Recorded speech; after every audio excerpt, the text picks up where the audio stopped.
Wafugaji wenzangu, karibu kwenye app ya Mama Kuchi. Leo tunajifunza umuhimu wa kutundika majani kwenye kibanda cha vifaranga. Haya majani yanasaidia nini? Haya majani ni badala ya mboga.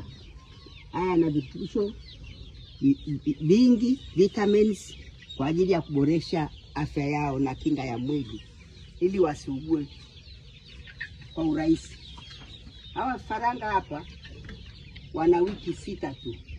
Waangalie walivyofurahi, walivyopendeza, wana afya.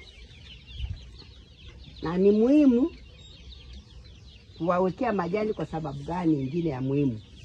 Hawatapigana wala kudonoana, watakuwa busy. Si unaona wanavyokuwa busy wanakula majani. Wanakuwa busy kula majani yale, kwa hiyo hawatadonoana wala kupigana. Pili, hawata chakula huku chini kuparura kutaka kutafuta uchafu.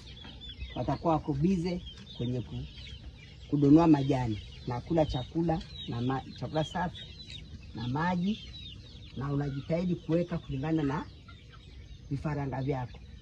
Vyombo haviwekwi tu, tunahesabu vifaranga, tunaendana na wingi wa vyombo. Karibu, asante kwa kunisikiliza.